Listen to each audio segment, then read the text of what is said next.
Hello everyone, my name is Rainer and welcome to my weekly market analysis.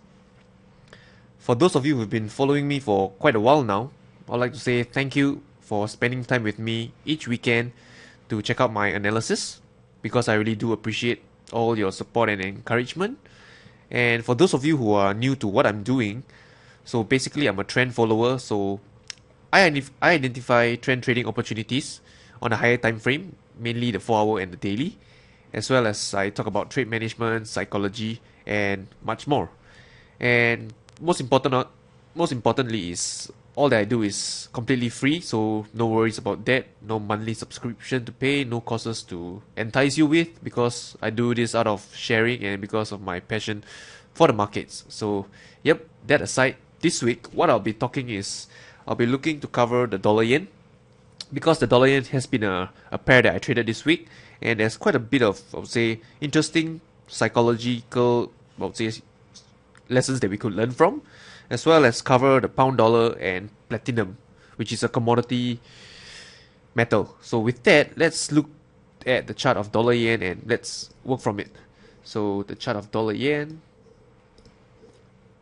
This is the chart of the dollar yen. As we can see on the weekly chart, our bullish bias still remains because when price took out this swing high over here, this resistance at about 105 level, price is currently move up almost 500 pips towards the 110 level. So bullish bias remains. Looking at the daily, we can see clear price action whereby price makes higher highs and higher lows. And notice the retracements are usually pretty shallow, right? Pretty shallow compared to the impulse move. So we can see this impulse move up, followed by a shallow retracement, a strong impulse move, followed by a shallow retracement, strong impulse move, another shallow retracement, and a strong impulse move. So looking at this, we can see that the price action on this dollar yen daily chart is really bullish, so there's no reason for us to get short. So basically, I was looking for long opportunities, and this week, here's what I did on this 4-hour chart. Okay, so with our weekly and daily bias towards the upside, I was only looking for a long setup on the 4-hour chart. And the first setup that I got was here. Let me highlight it to you. So I traded this breakout here. I highlight it in green color. So I traded the breakout here with my stops here, about 280 here, is about here. So back a little bit, we can see it here. I was looking at this resistance or previous swing high over here, and I was telling myself if price does take out this swing high over here, I'll look to get long. So that's what happened. I got long around the 109.50 level or 109.49 area, and I got long, and we watched that price traded higher, putting me slightly in the money before coming back lower and stopping me out over here. So over here, down here, I got stopped out of my trade. So I incurred a loss of 1R despite having a bullish bias to the upside. So when I got stopped out of the trade, my thought process was this. Even though I was stopped out of the trade, the daily was uptrend, the weekly was still in an uptrend. So you should be thinking that just because you got stopped out of a trade does not mean that the trend has reversed. You get me? Just because we got stopped out of the trade does not imply that the trend has reversed.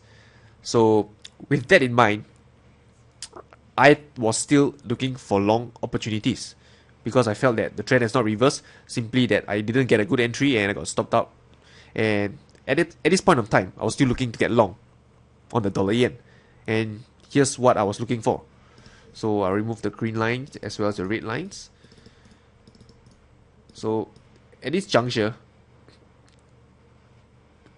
after I got stopped out of my trade, I looked left and I noticed there's, let me highlight it in golden brown, dark golden rod. I noticed there's this support level down here.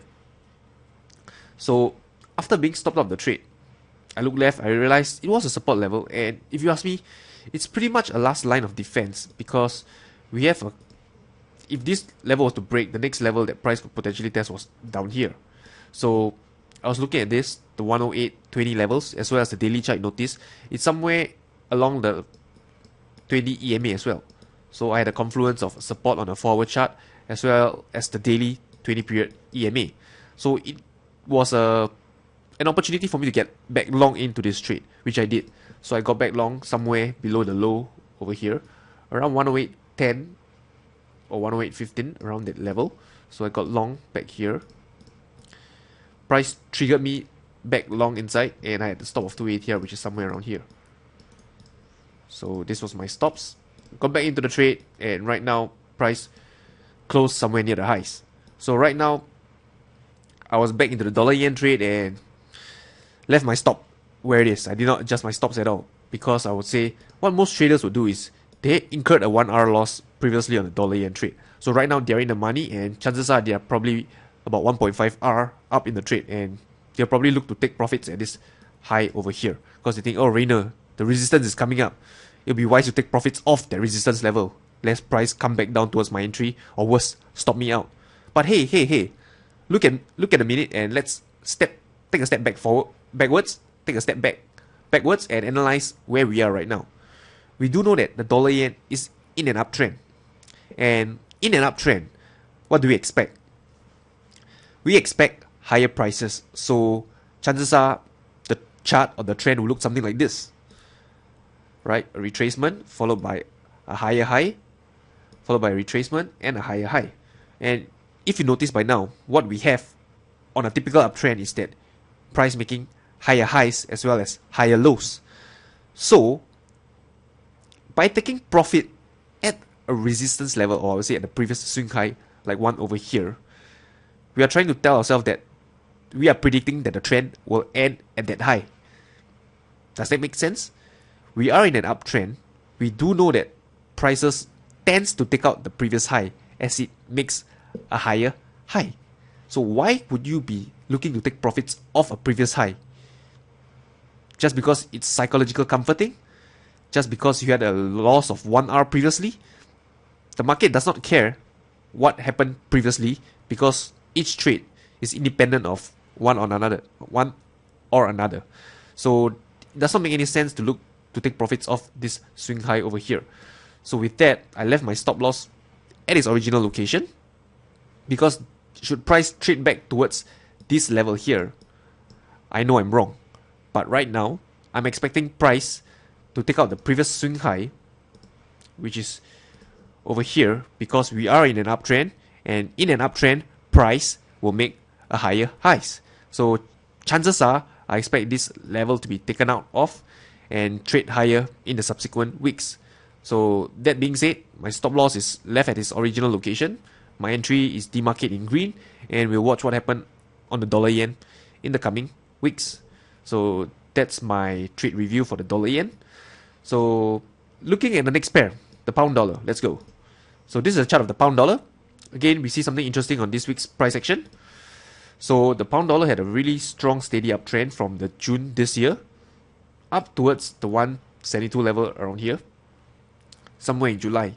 Then what did we have next? Instead of getting a normal retracement that we are so used to seeing on the pound dollar, we got a very sharp bearish movement towards the downside, this move down here. So when we got this move down here, it took off this higher low over here, as well as here and here. So this should signal to you that the uptrend has probably changed, weakened, or it could start to range from this period onwards. The uptrend is, I would say, clearly no more, and we should stay on the sidelines and watch what happens next. So what we got the last couple of weeks was that price tried to retrace higher over here, and it couldn't even retrace half of the previous down move, probably a 38% retracement. And next thing you know, the last couple of weeks, price took down the previous swing low over here, previous swing low over here, and this week price closed below the previous swing low. So this should tell you that the bears are already in control, and I'm looking to short this pair towards the downside. I'm also taking note of this potential small support area over here, but I'm not too concerned about it, and I would go with my shots on the pound dollar. So looking at the daily, the price action is pretty much clear. Lower highs, lower lows towards the downside. And on the 4 hour, I'll plot in my EMAs, the 20, the 50. And here's what we see. We see that price did tested this area about 2 or 3 times. So my plan in the coming weeks is that should price retrace higher towards this value zone that I've highlighted over here, I'll be looking to take a shot on the pound dollar. Or similarly, should the pound dollar start to consolidate early into the week, right, consolidate something like this, I'll be looking to place a breakout towards the downside with a sell stop below the lows over here. So two possible scenarios for the pound dollar in the coming week. So that's all I have for the pound dollar. And last but not least, I would like you guys to check out the chart of platinum. This is the weekly chart of platinum, and it's closely correlated with the other metals like gold and silver. Thus, correlation is, I would say, pretty positive for the three metals. But looking at the chart, I would say platinum is relatively weaker compared to gold and silver. So if you were to looking, you are looking to short the metals, platinum would be the number one choice. So looking back, we can see that platinum took out this support level over here. This week, price closed very bearishly down the support. So it's telling me that the bears are now in control, having to just simply push down the support with no, I would say, with no resistance from the bulls. So I'm looking to short platinum. The daily chart, price action is definitely towards the downside. And on the 4 hour, plotting my 50 as well as my 20. And we can finally identify some trading opportunities. So looking at this historical price action on platinum once again, it does respect this value zone, as well as it does have a tendency to have a breakout to the downside. So this level here, price broke down. This level, price broke down. This level, here, and you can see the historical price action on this, and thus two obvious trading setup will be again to short should price retrace back towards the value zone. That's one, or to trade a breakout towards the downside, which is again similar to the pound dollar. It consolidates before having a sell stop at the low. So these are a couple of pairs I'm looking at for this coming week.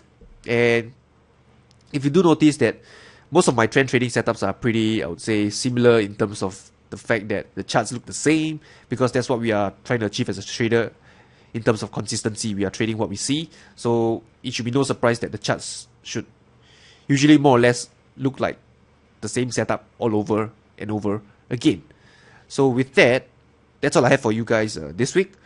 And if there's anything, feel free to drop me an email. And I wish you good luck and good trading. I'll talk to you soon. Thank you.